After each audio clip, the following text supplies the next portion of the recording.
James, okay? Let's have King James. King James said, now the Lord had said to have thee a great nation, I will bless thee and make thy name great, and thou shalt be a blessing. Verse 3. In thee shall all the families of the earth be blessed. In some version he said, and in thy seed shall all thy family and all the family of the earth be blessed. Now, in that seed, the family of the earth shall be blessed. And Abraham received this promise after there was a deviation. After there was a deviation of God.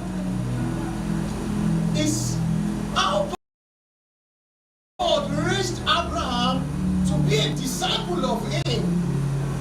Because discipleship in the mind of God, Hebrew and in Greek, you will see the word pupil. Pupil, to learn, to be a pupil.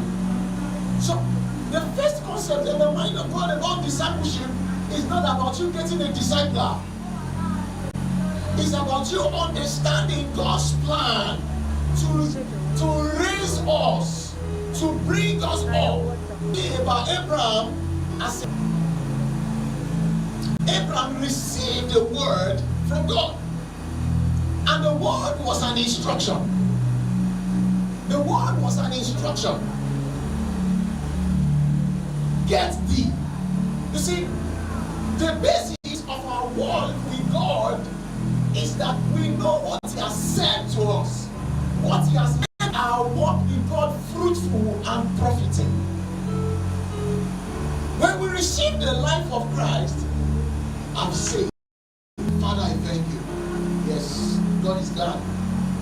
But our positioning is that we know what He has written concerning us. What has He said? That's why the first journey when we receive the life of Christ is to know what God has done. Then you know that I can follow in direction.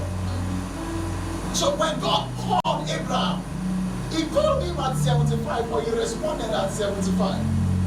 Then he began his journey. He began his journey. Now, let's look at it. When we are a pupil or a disciple of the Father, what are his major targets? What are the things he wants to correct? So when a believer is given to morning devotion and prayers, what is the Father trying to do to you? Is He trying to just say that you are consistent with His will? You are following Him? You are keeping a track record of devotion? Is that what is in His mind? So God spoke to Abraham, received the promise, believed the promise, and submitted to it. Because the promise that was given to him was instructive. As a son, how can a man at 75 begin a new journey? Age, you decide to follow the yield, the fruit that the Father desires.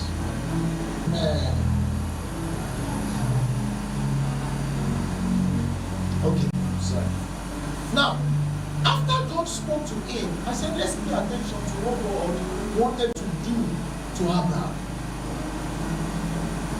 Our walk with God is not a track record for a documentation that shall be by making us understand that we have to learn to be a disciple of the Father.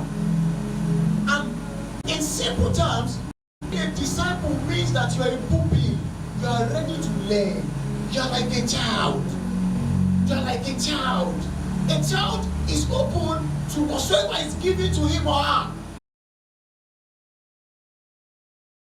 Left talking to him about the land, he began to talk to him about descendants.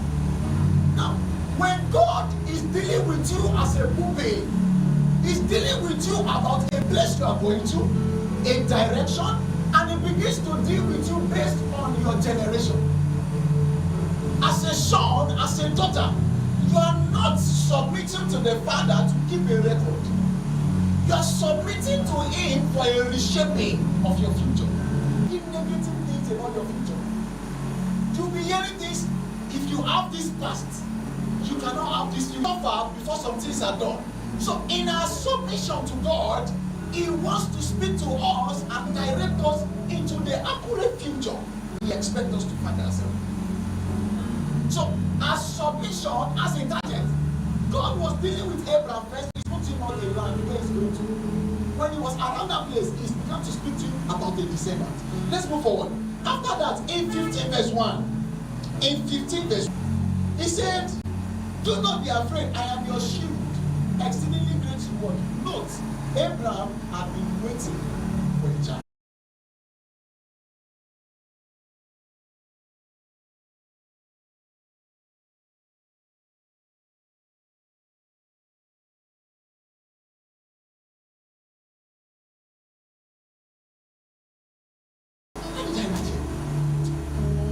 Is this thing possible? No. It's okay, go to the sky. Check. God is saying, okay, I'm saying, go for a conference at Benue, at Benin, at Lagos. Just go there. I don't have registration fee. Don't worry, God will provide. You find yourself there. You sit. You see the speaker that God said you are going to give. He said,